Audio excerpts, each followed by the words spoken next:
What's going on, everybody? It's your boy Mike Robinson, and this is another episode of Let's Take a Walk. I hope everybody had an amazing week. I definitely did. The weather has been amazing here in Virginia the last couple of days, so I've been really kind of taking advantage of that. Um, but today is my favorite day of the week. That's when I get the chance to hang out with you guys and introduce to some and present to others some of the most interesting guests that we possibly can come across. And tonight is no different. This young lady is a entrepreneur. She is a businesswoman. She is a commissioner of revenue of Newport News, Virginia. You name it, she does it. Her name is Miss Tiffany Boyle. But I don't want to steal her thunder. For those of you who may not be familiar with Miss Boyle and her movement, I'll give her a moment to kind of reintroduce herself and just give a little background on who she is and some of the things that she has going on. So with that being said, Miss Boyle, you have the floor. Well, hello. I am beyond excited to be with you here on a Friday night. Take this walk with you. Again, my name is Tiffany Boyle. I am the Commissioner of the Revenue for the City of Newport News in Virginia, and I've been held that position since 2018. I am also an entrepreneur and small business owner of a company called Emerge Initiatives, where we actually focus on the entrepreneur lifestyle. So we focus on promoting small businesses and really helping entertain and educate small business owners so that everybody can emerge. Awesome. Okay, let's start with the Commissioner of Revenue. Mm-hmm. Many people, include myself included, are kind of unsure on what the Commissioner of Revenue does. So can you kind of give like a little brief explanation about what the Commissioner of Revenue does? Yes, that has been my life since 2017 because I always start off with nobody knows what the Commissioner of Revenue does. So we are an elected official in Virginia. For anybody who does not live in Virginia, we have certain things called constitutional officers. There's 5 of us that are written into the Constitution of Virginia. So that's going to be your Commissioner of the Revenue, the Treasurer, the Sheriff, the Commonwealth Attorney, and the Clerk of Court. We're all elected and voted in. So for anybody that has voted for me, thank you so much. The Commissioner of Revenue is responsible for assessing the taxes for that locality. So we handle some state taxing and we handle a lot more for the locality taxing. So particularly in my office for Newport News, we assess over 23 different taxes. So anywhere from your business licensing, so every business has to come through my office to get licensed on the local level, any related taxes that come along with that business. So a lot of people are familiar with, if you go to a restaurant, there's that additional food and beverage or meals tax, whatever they want to call it. That's what my office assesses. But then we do personal property tax, which is a big one, your vehicles. So I always say the Commissioner of Revenue is like the first government office that people actually connect with. Because when you buy that car and you get that personal property bill or assessment, you're coming to us, right? So that starts you off at sometimes 16, 17, 18, and so forth. We also do free services, like we will file your state income tax filing for you. Particularly for my office, we handle tax relief for the elderly and for the disabled veterans.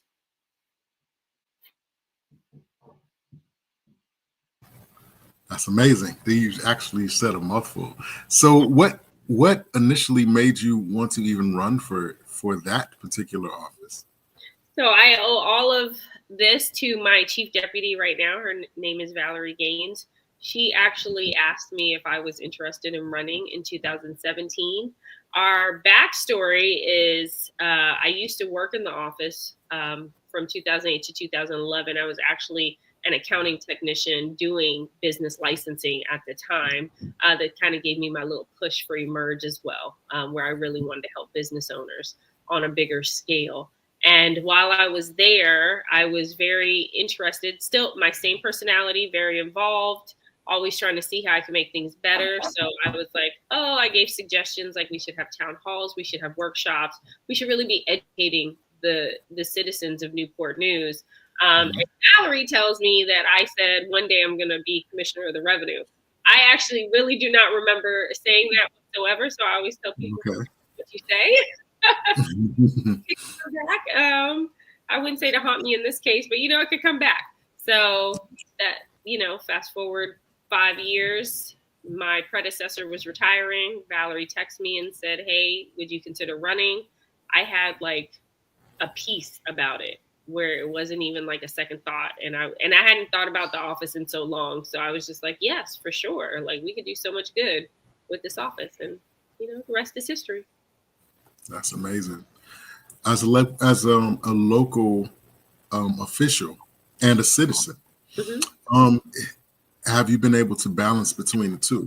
And what I mean by that is a lot of times, well, all the time, when you are elected into, public office such as yourself, there's a moment where you have to kind of like lay your concerns I'm assuming that you have to lay aside your personal concerns for said community for the sake of the majority a lot of times.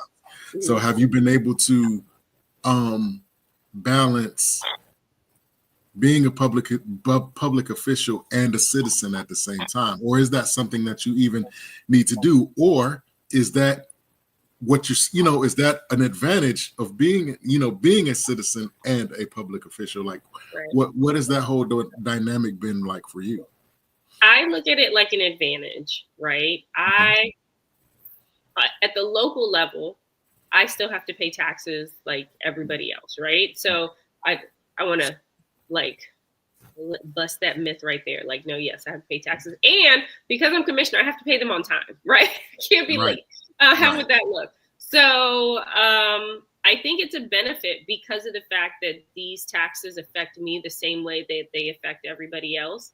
And also before I was commissioner, I've been through financial struggles, and I knew how hard it was to pay extra taxes. Like I felt the burden of it. Nobody likes to pay taxes. So I always go in with that mindset whenever I'm making decisions on anything, is the fact that I know nobody likes to pay taxes. Whether you have the money or don't have the money, nobody likes to pay taxes. Look at the billionaires who like get out of paying all those taxes. They are finding ways to not pay taxes, right? And they have the means to do so. So it definitely helps the fact that I am a citizen. I live in the community, and I'm paying taxes like everybody else. It definitely affects how I make decisions for the community. Okay. Yeah, that's interesting because again, being a citizen, I'm sure that you have your own personal, concerns about things that happen or don't happen. And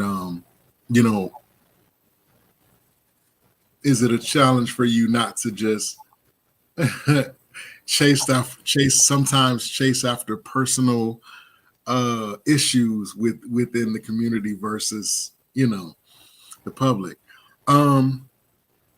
Being a woman of color in this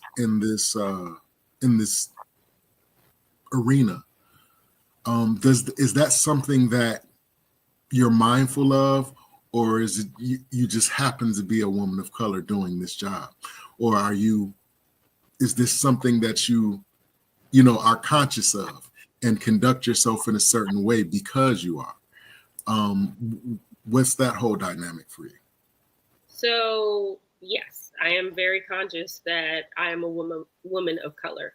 I am the first African American female to be Commissioner of Revenue for the city of Newport News. So with that comes its own trials and tribulations.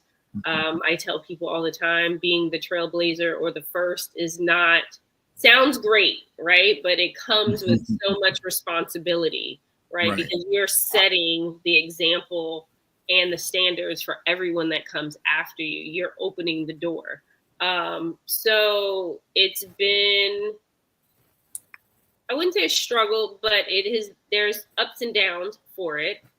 Since I campaigned in 2017, since the first fight to even get in this office, I was constantly reminded I was a woman of color.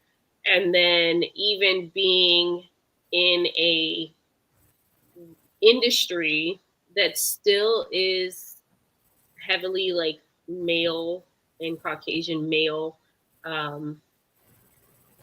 oriented is always a battle, right? Even if you look at the code, everything is he, him, never her, right? And then you're having to prove yourself that you are capable of doing everything. I also have a very high pitched voice, so I know that. So it carries a different weight when you have a high pitched voice versus like having bass in your voice, right? So you demand the way you demand respect is a little bit different. And then you have people second guessing you, and then you can't let that stress you out, and you have to make. And as a woman of color, you have two things: you're a female, and you are a person of color. So to me, it's like we're always taught that we have to be better. We can't make mistakes. I mean, of course you make mistakes, but you really you need to make sure you dot your I's and cross your T's before you do anything, right? So it's always that burden on your shoulders that people are watching and they're waiting for you to just mess up and be like, oh, I told you. So, yes. Wow.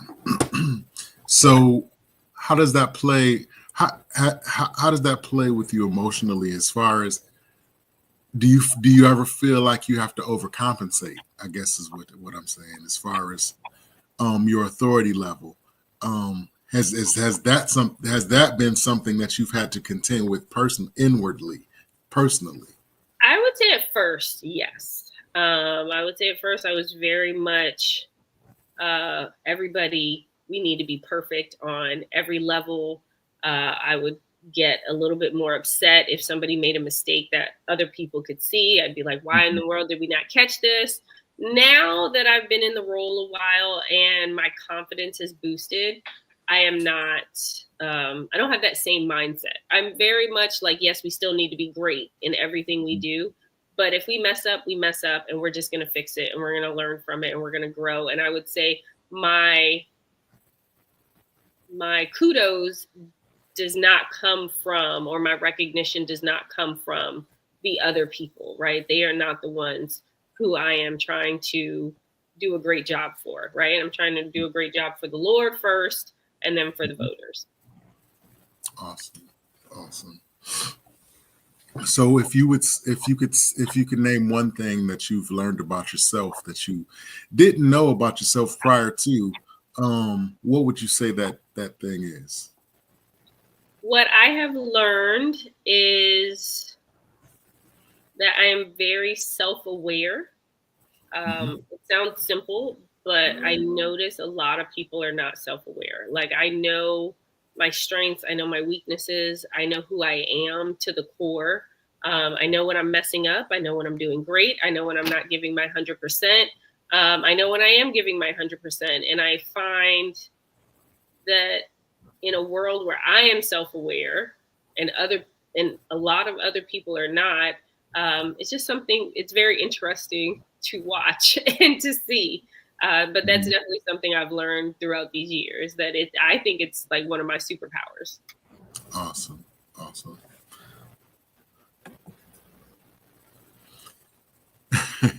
Yes, you are, Race.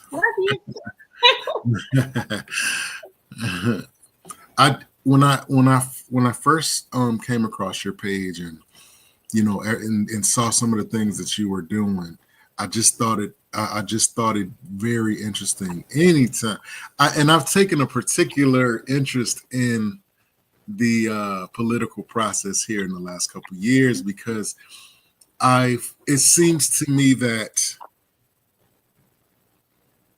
we don't necessarily do enough to know who our candidates are and what their capabilities are and what their agendas are. Right. And ultimately what their goals are for said community. I was voting this past presidential election, and this young lady came up beside me and was asking me who I was voting for because she didn't know any other candidate. So whoever I voted for, that's who she was going to vote. Yep.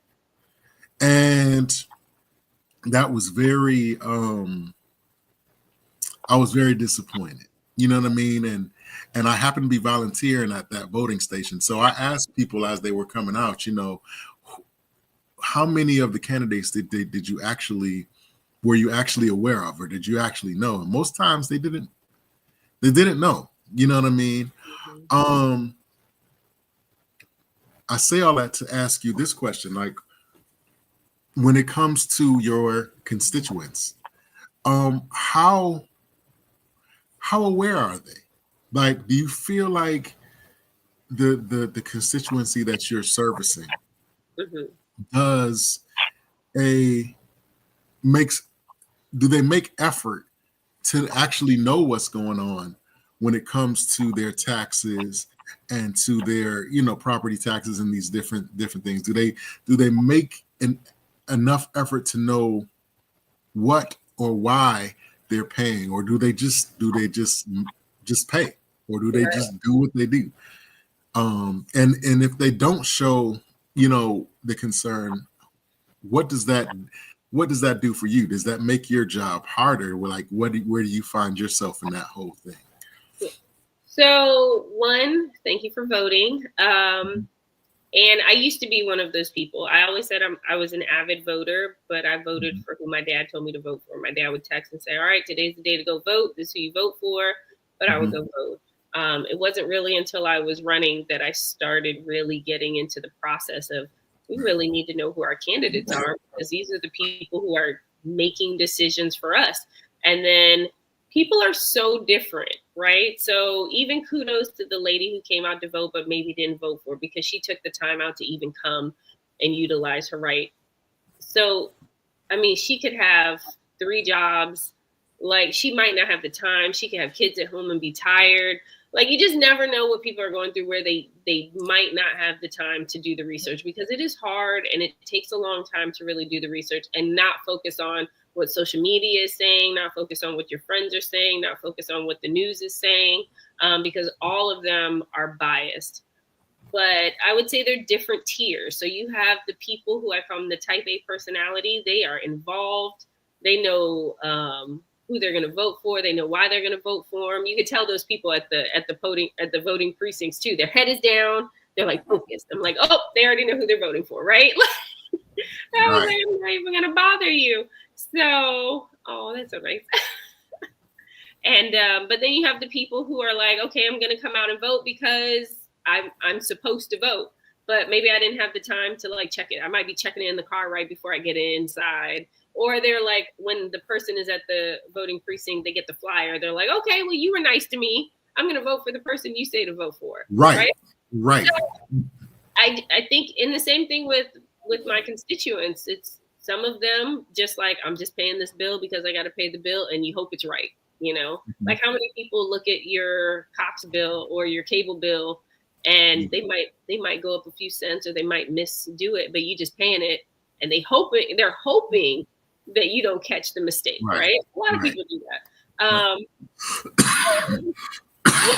I try to think about each tier of person, and I try to capture all of them and meet them where they are at, which is a lot of work. Do I wish in a perfect world people would really focus on who they are voting for and why they are voting for them, and go off of character and go off of their values and go off of what they say? Yes, not go off of party, because sometimes we're in a situation now where people just vote off of party, and sometimes you might have to change. People also don't like to change, so that's why they stick with what you know, right? My previous job taught me that saying, the devil you know, and I was like, I don't know what that means. Right. Somebody would rather go with something bad, but they know what it is, versus changing and seeing what else is out there. So yeah, it's just meeting where they're at. I have some people who are super involved, and they like, I paid this bill, I know how much this goes, I know what the budget is, and you know, all this stuff. And then I got a bunch of people that want to complain about, they just don't want to pay property taxes at all. So I'm with you on that one, but we have to. Right. Absolutely. Um,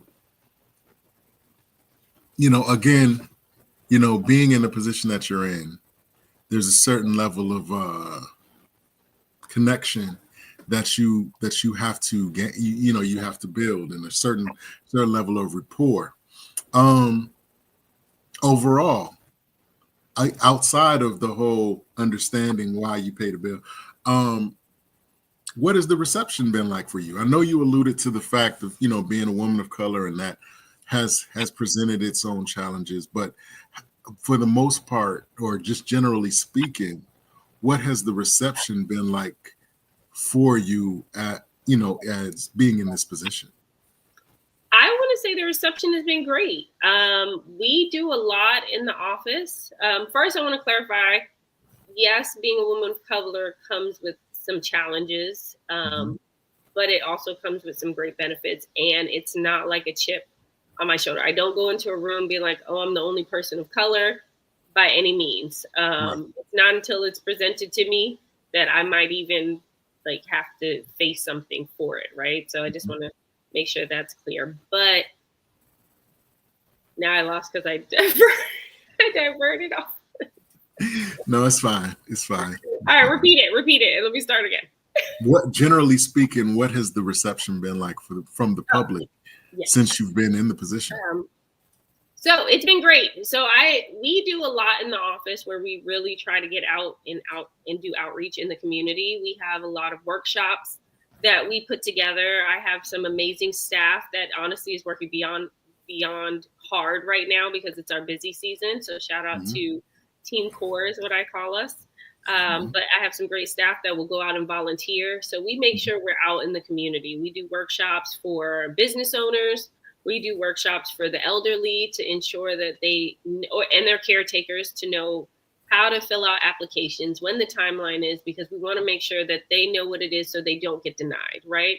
We have a program called Restaurant Tips, where if you're a new food industry person, so you have a food truck or you can have a restaurant and you're new within the first 3 months, one of my auditors is coming to you, and they're coming to you on a good note versus saying like, hey, let me do a soft audit. It's not going to count against you, but I want to show you what we're looking at and really show them how to calculate food and beverage tax, right? Those kind of things help in the community, and people are really appreciative of that because they know that we don't want to see you fail. Like, yes, we have a job to do, but we're going to try to help you avoid all the mishaps that you can make, right? We just migrated our software system. We've been doing it for the past few years. That has helped tremendously where you're able to pay online. Even though the line was super long today, I felt bad for everybody that was in line today. But it helps a lot because then that reduces penalty and interest. Because if you're waiting on one having to come to the office to pay because your life is busy, especially as a business owner, or even waiting on the mail, we all know how USPS has been for the past few years. It might be late and you get that extra penalty and interest. It's an extra 10% plus interest. Like, you already don't have it. So just doing things like making it online has helped so many people. Yeah. So what would you say is the most common mistake that people make when it comes to when they get to your door? What's the most common misconception small business owners make? Well, most people think I handle the money. I don't. I assess the money, right? And then I pass it on for someone else to handle the money. So that's a common misconception. I think if you're a business owner, it is that you don't need a local business license. I always tell people we have 3 levels of taxation in this country. You have the federal, the state, and the local. So don't forget about the local. A lot of people think once they get their LLC or their corporation, they're done. And I'm like, no. So then they might already be behind. So for business owners, that's that. For people with vehicles, it's more of if they move out of the city, not letting us know, because now they're going to get billed in 2 places. Because sometimes we get a lot of our information from the DMV. Sometimes the DMV is not right, or they didn't update their system. And so now you get 2 tax bills and everybody's frustrated. And we're like, well, you didn't let us know. So, yeah. Wow. But we'll fix it. So let's move over to Emerge. Emerge seems like the antithesis to what it is that you do. Like you're the kind of the arch enemy of yourself. In the sense of, you're kind of a cheat code for small businesses. What made you begin with start Emerge initiatives? So Emerge started in 2014, and we had our first issue in 2015. So it was Deshana, my COO. We're a duo for Emerge, but we started with the concept of promoting small business owners in a way that they would be solidified in a magazine and be shouted out to the entire nation, right? We have morphed and adapted over the years to what our lifestyle could maintain, plus what our target audience has wanted. So we've gone from 2 times a year magazine, we've gone to quarterly, we've gone to people paying to be on the cover, we've gone to wonderful release parties, to now we do the Emerge Awards. So you can nominate a business owner, which we will have our awards opening up soon. You can nominate a business owner in different categories. Once people are nominated, we're switching up a little this year. Once you're nominated, then you go through a nomination process, and then the top 5 people will be able to be voted upon. So then it's open up to the public to vote. Whoever gets the most votes win. And those people have an opportunity to be featured in the magazine. They have an opportunity to do a photo shoot. Along with that fun stuff, we also feature different people. So our cover story. And then we have contributing writers who provide their subject matter experts in their field. So we're an entrepreneur lifestyle magazine. We go from A to Z. So when you're waking up in the morning, what's your routine? We talk about health and wellness. We talk about your mindset as far as motivation. We talk about taxes, of course, because you can't get away from them. We talk about franchising. We talk about places to meet up. Like, are they good? Like, if you're meeting at a certain restaurant, is it a good atmosphere? We talk about fashion and how to dress for what occasion. So we just we cover a plethora of things, how to network. All of those things are covered in the magazine. So right now we do a gala, our Emerge Awards gala. That's where you actually get the magazine. After that, you'd have to order it online. And then we have just started a workshop series. So we are doing a leadership series. So the first Wednesday of every month, we cover a different topic. Deshana is actually doing March 5th. It'll be in Norfolk, and she is covering finances. So money and mindset, it's going to be great. You get together with like-minded small business owners or people who just want to learn more about their finances. So everything we do is entertainment, networking, because you have to network in order to grow, and education. Wow. What you're describing is pretty much the whole background of what Let's Take a Walk is about. It's about highlighting men and women who impact culture and community, but don't necessarily have the machine or the name behind them, pushing them or sponsoring them or whatever. So that's amazing. What you're describing is very rare. Like you're like the only one of it that I've ever heard of its kind that really centers on the small business owner and the entrepreneur. But I'm going to ask anyway, what makes Emerge different from other publications that try to do the same thing? What makes us? I think you just said it.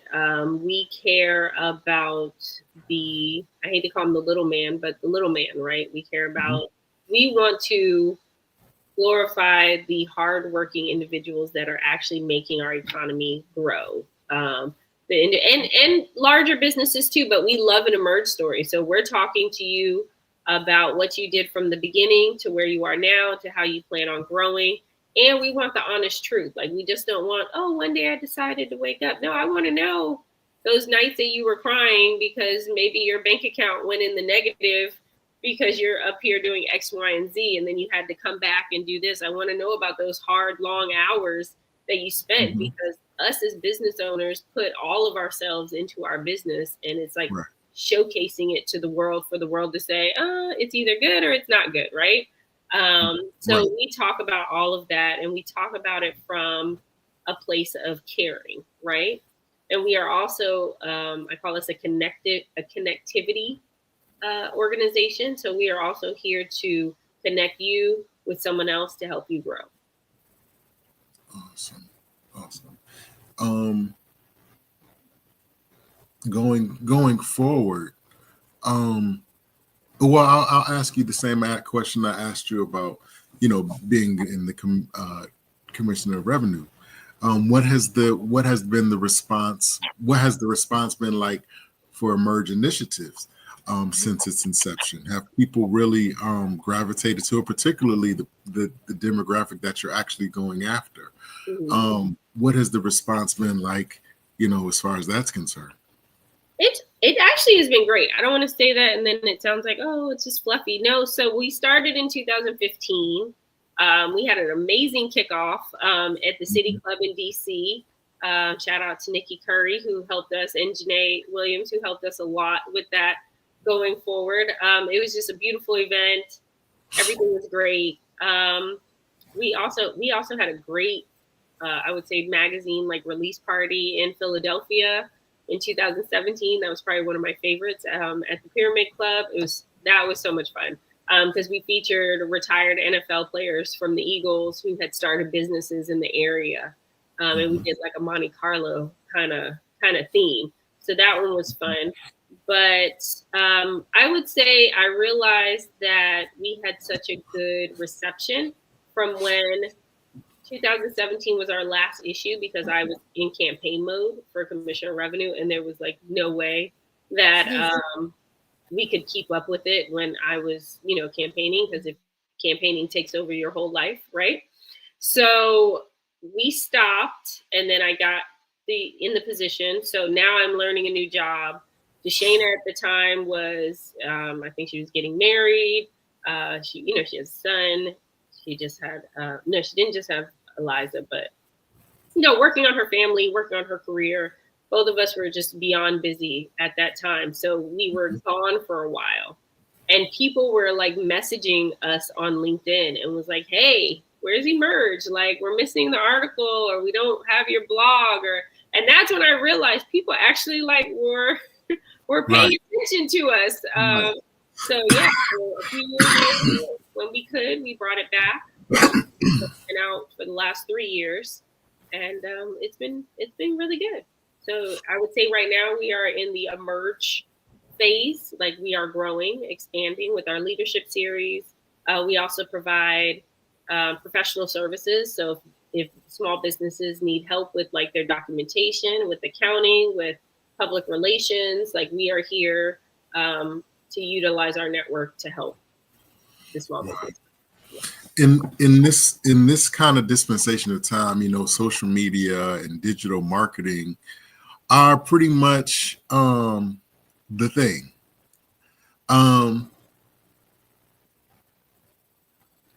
It does Emerge.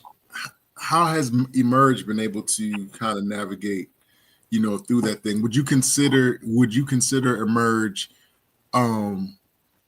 more suited towards the new school entrepreneur, or do you also offer more of traditional, more like promotion and marketing in the traditional sense, or do you combine the two?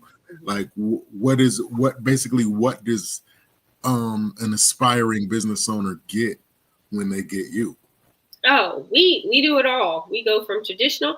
I don't think you can get rid of the foundation, right? Word of mouth is still like the best thing that you could have for your business. But if you're not into social media or the AI world right now, I feel like you are also being left behind. So I am very heavily on AI as far as helping you with efficiency and time management, and even getting your juices flowing to provide ideas, things of that matter. So we can go from traditional to all the way to AI, and I think it's just a mixture of what you want to see and what you want to get from whatever we're discussing. Yes, but for Emerge, we utilize all of it. We could still go with handprint flyers because it depends on what we're doing. We utilize AI to make our posts. We utilize AI to create our reels and then to post. And as I'm learning all of these AI things, we're utilizing it with Emerge. It's just making it so much better. But I could probably talk about AI for who knows how long because I love it. So you actually are a proponent of AI. I am. Yeah. It varies from person to person. Me personally, I'm not sure either way. Mm-hmm. But what is why do you like AI so much? The efficiency, the time that it helps, like it reduces the time. Like say you're working on a proposal, right? I'm working on this proposal I want to turn into the state. I would sit here and go through every question and really try to figure out how to respond in a professional manner, right? With AI, I've already put in all of the data about Emerge initiatives into AI. It knows everything about us. It knows our capabilities. As we grow with people we want to work with, it also knows about our potential subcontractors, right? So now I'm putting the proposal into AI, and I'm saying, can you answer these questions based off of the data you already have about Emerge initiatives? And then what it does, pops it all out. Now, what I now have to do, so I've done the groundwork at the beginning. I now have to go and I have to read it and make sure it makes sense. And then tweak some things because it's still computer generated. Tweak some things before I turn it in. But what would have taken me hours or maybe days is now taking me an hour or two. It's beautiful. For social media, I use Centra.ai, which I always say I should probably get paid to be a brand ambassador for them. But they only Sochi is her name. She schedules out your posts. So if I have 10 pictures I want to post, put them into her, upload them. I can either describe the picture to her, or I just can let her create captions. She will create captions off of what she sees, put her own hashtags on there, schedule it. I mean, you can change the schedule. She can do it to LinkedIn, Facebook, and Instagram. So what would have taken me, I don't know how long to sit here, think of a caption, schedule out a post, all of those things has now taken me maybe 5 minutes. Yes. It's beautiful. Oh, you're on mute. That is amazing. So what would you say is the oddest business that you've done business with since Emerge has been in existence? I don't know. I don't know if we have a real strange one. Most everybody kind of goes along the same lines of certain things. Mm-hmm. I'd have to really sit here and think about it. Now watch after the show, I'll come up with it and then I'll email you. If we know what we get. I don't think we've had a real strange one come across. Mm-hmm. Who would you say you were most surprised to find out knew who Emerge was? Was there somebody in particular that knew who you were that you were totally surprised that you knew? Yes. Knew you? Yes. Our third issue, maybe. I'm looking around because I have the magazines in here. Maybe our third issue. His name is Todd Swicegood, and not in our usual demographics, but he came to us because he wanted to be featured in the magazine because he was opening up an insurance franchise company and he wanted to be showcased so he can show his clients that he was in the magazine and about his business. He was at North Carolina, so we were like, where'd that come from? Right. Yeah, and so he was the strangest one. Great person, but yeah, I was we were beyond honored and was thank you. But yeah. Mm-hmm. How did he come across you guys? Through social media or word of mouth? Wow. Somebody who was talking to was and I guess he was talking about the idea, and they were like, "Oh, Emerge would be perfect for that." And now for our radio show, because we do have a radio show on WHOV Smooth 88.1. It's also a podcast as well. We get random people that will come up to us. Like, it's 3 of us that do that show, and they'll come up to us somewhere and be like, "Oh, we listened to your show." And like, I think Dorothea just had somebody say, "I know that voice." Like, they didn't quite know who she was, but they were like, "I know that Right. voice." And then, Amazing. so that's always fun. That is amazing. So if you could have it your way tomorrow, what would emerge be at its peak? Oh my goodness. All right, let's hope the Lord is listening. So we would be the number 1 go-to company to support small business owners still and entrepreneurs. People, we would have shops across the nation that people can come to, and we would help them with their business, whether it be the documentation. I think a documentation is like a big one. Whether it be leadership coaching kind of skills. Our magazine would be international in multiple languages. And we would have a few like one-stop kind of shop places where people could come, and we probably have like a recording studio, a photography studio. We would have like a place where people could come and paint and do artwork, and people could come in like those co-working spaces kind of stuff, but it'd be membership based. But we'd only have a few of those because that's a lot of overhead. But yeah, that's what does it, when you look at all that you've been able to accomplish, and you look at it as almost in its totality, what does it feel like to be able to see this and know that this is, to a lot of extent, your brainchild and things, and you've seen it from, its infancy stages to what it is now.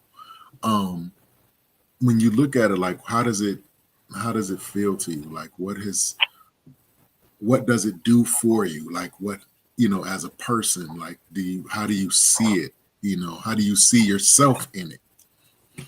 So this might sound funny, but I'm not really good at, I guess, like receiving the praise where people like, you've done X, Y, and Z. I'm not really good at that because my head is always, well, there's still X, Y, and Z to do, right? Mm-hmm. So I'm always like, okay, we've reached here. That's great. But now, like, we have to get to this point. So, and it's not necessarily a good thing, right? You should be able to sit in the moment and, just look back and be like, oh my goodness, like we did this. But yeah, so I don't really ever, maybe at the gala every once in a while when everybody's like, this is great, then I'm more in the, we pulled this off kind of moment, or when a new magazine comes out, but the moment never lasts that long. And then I'm like, all right, well, let's go again.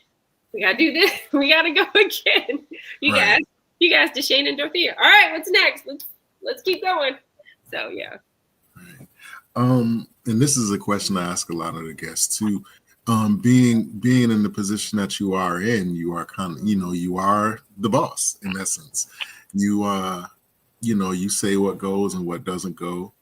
And it kind of forces you to be in a certain position mentally, as you go about your business.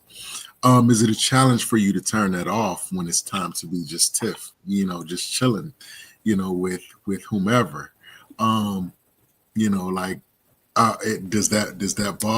that boss gene turn off? And I guess what I usually say is, have you mastered your regular? Have you been able to master your regular? I'm going to say yes. I have always been really good at a work-life balance. Mm-hmm. So if any of my friends are listening, they're probably laughing because I love to have a good time. I just enjoy being around people and laughing and, having fun and just unwinding. So I'm definitely good at work-life balance is it for me. Yes. Wow. Yeah. You can't always be in boss mode. That's a fact. What's the most common misconception that people have about you? What have you found to be the most common misconception? People look at me and they probably feel like I am well put together, or I'm probably stuck up, and not like really wanting to have like a good time. So I feel like those are probably the most misconceptions of me. And then because I will get comments like, "Oh, well, you're really down to earth." I'm like, "Well, where else was I gonna be?" "Oh, well, you're cool. You like to have fun." Like, what? Yeah. So those are it. Yep. Isn't it? Isn't it? Excuse me. Mm-hmm. Isn't it interesting when you find out, how people see you in certain spaces, because you feel like you're cool in certain spaces, Right. but then somebody will definitely pull the rug out from under you and say, "Hey, oh no, you got some Mm-hmm. work." Right. And then Um, when I'm trying to look stuck up, then nobody wants to. Yeah. Podcast, right? right. Excuse me. What would you say? What would people be surprised to know about you? They will probably be surprised to know that I love to DIY. Like I can cut tile, although my daughter is the one who really cuts the tile. I can Mhm. put up a backsplash. I can fix the toilet. I can, I just like the DIY stuff. I can paint my piano, or saw down my dining room table once and restained it. I can lay flooring. Yeah. Awesome. Mm-hmm. So this may sound like a silly question, but do you really, at this point in your life and in your career, do you really have a hold on who you are? And what I mean by that is you're, in your daily life, you're so many things to so many different people, and you go into so many different modes just to be able to, navigate certain spaces. Um, but at the end of the day, when you're, it's just staring in the mirror or whatever, how do you feel like um you have a grasp on who you are as a person, or is that something that's you're building daily, you're trying to master daily? No, I definitely know who I am. Remember when I said my superpower is that I'm very self-aware? Self-aware. Mm-hmm. I know who I am to a T. I actually knew who I was when I was campaigning. I found myself through and through that process. Yeah. Do you see yourself running for other offices? I can see it. Yeah, I can totally see it. One day maybe. We'll see where God leads me, but I can see it. Mm-hmm.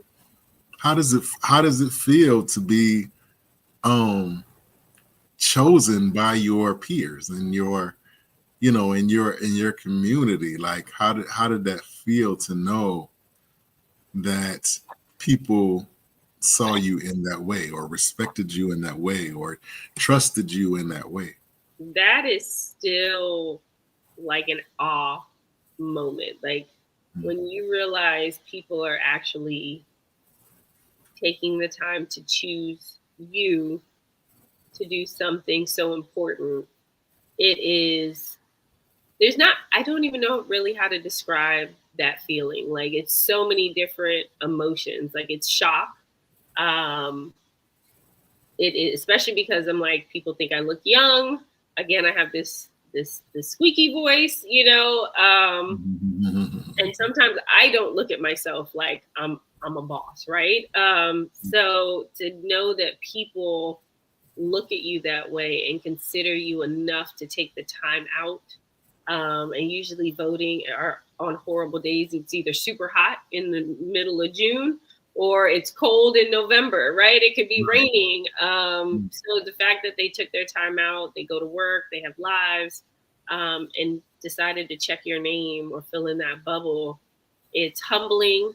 It's a, um, a weight of responsibility. Like I am now responsible to do what I said I was going to do, for these people. Um, yeah, and it's just being thankful and grateful that they did that. Mhm. Yeah. Wow. At this point in your career, and I just have two more questions for you. What's the hardest thing for you not to do at this point in your career? Hardest thing not to do is post what I want on social media. Okay. Yeah, you cannot post what you want to post. So yeah, that's probably honestly the hardest thing is like wanting to be able to be free. Like you see these people get to post whatever they want to post, and I'm like, nope, I gotta be. You have to be strategic Right. about it. It's your brand. It's how people view you. So can't always do that. Yeah, honestly, that's the hardest thing. That's amazing. I mean, that's a fact. Paying your bills on time and not being able to post what you want to Yeah, post when you gotta pay on time. Yes. I get it. I get Yeah. it. I get it. Um, this is my last official question for you. This is a question that I ask all my guests. I feel like we just kind of scratched the surface, but you know, I want to be respectful of your time. Um, what would have to happen in your life if it hasn't happened already for you to consider your life a success? What does success look like for you specifically? Success to me, and I love that question because even for Emerge, we're always like, you have to define your definition of success, right? So for me, success would be my daughter being happy. She has a good career. She's living a good life. She's at peace, and she's confident in herself, and she has a good relationship with the Lord. On that aspect, and other aspects, it would really be for the people around me to reach their definition of success and to know that maybe I've helped them along the way. But I love to see if you are personally connected to me that you are elevating and growing. Because then that also means I'm elevating and growing, right? But yeah, I love to see that. Well, I lied to you. I got one more question for you. We got time. Um, you allude to faith a lot. Mm-hmm. Um, can you tell me um how how your faith has helped you navigate, everything that you've been able to navigate and everything that you've been able to accomplish? How important has faith been in your process? It is the foundation for everything. So in 2017, again, going back to campaigning, um, Mm-hmm. campaigning is hard. Um, I don't think people who do not campaign understand. And I mean, there's really no way you could possibly, but it takes over your mind, right? And you're out there for the whole world to judge you. They're looking at your past, they're looking at all your mistakes.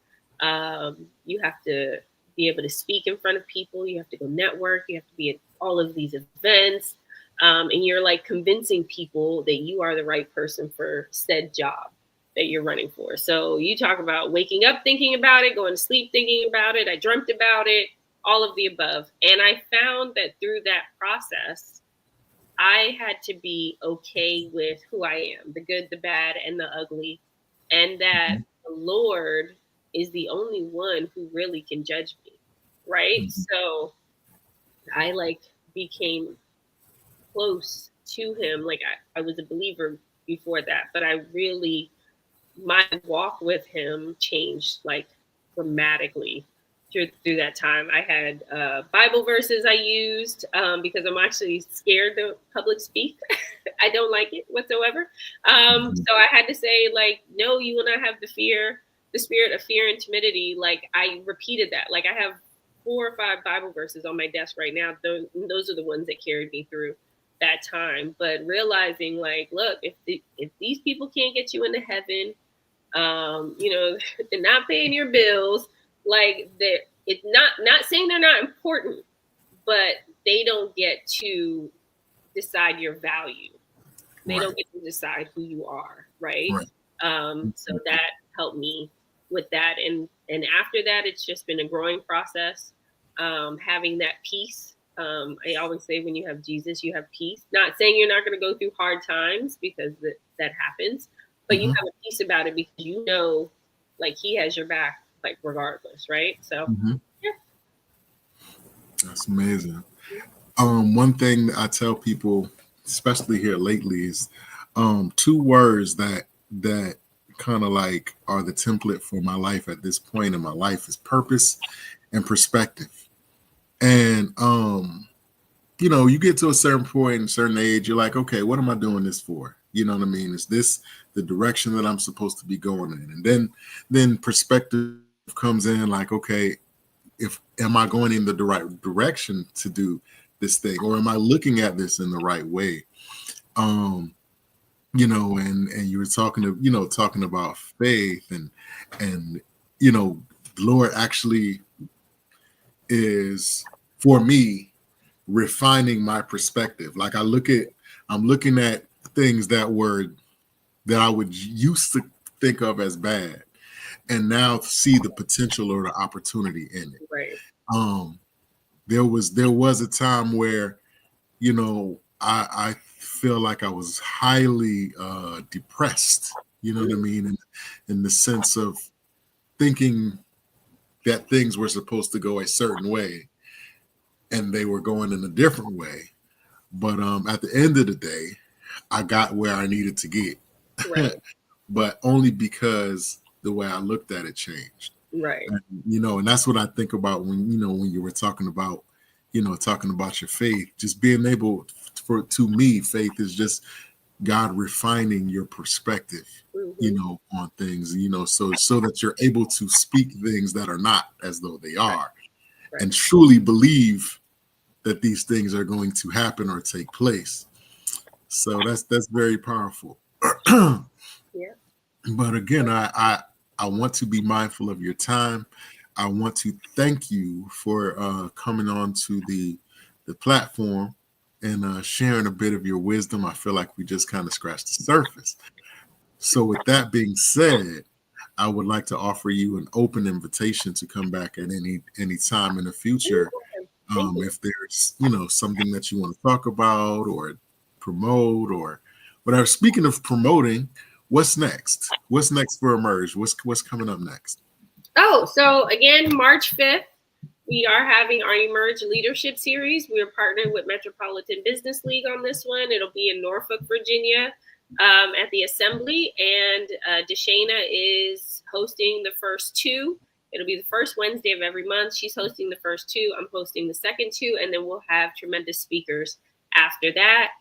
This is our 10-year anniversary this year, so we are going to have Beyond Amazing Gala. It will most likely be in November. We'll have the date coming out soon, but it's going to be top notch. And our 10-year anniversary, meaning we are bringing people from all of our magazines back into this edition so we can see what they're doing and where they are.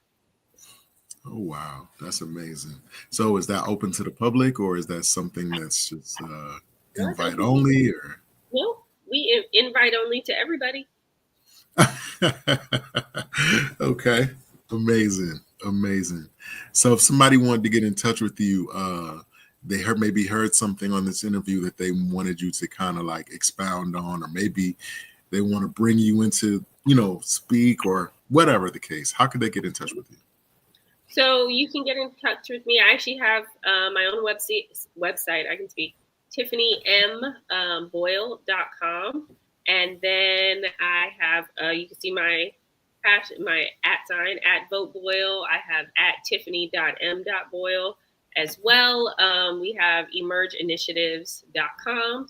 You can always find me if you Google Newport News Commissioner of the Revenue and reach out to me there if you have questions on that aspect or want to get in contact with me for those for that type of information. Yes. Mm-hmm. So plenty of ways. Awesome. Again, I want to thank you again for coming onto the platform. I truly appreciate it. And absolutely would love to have you on again.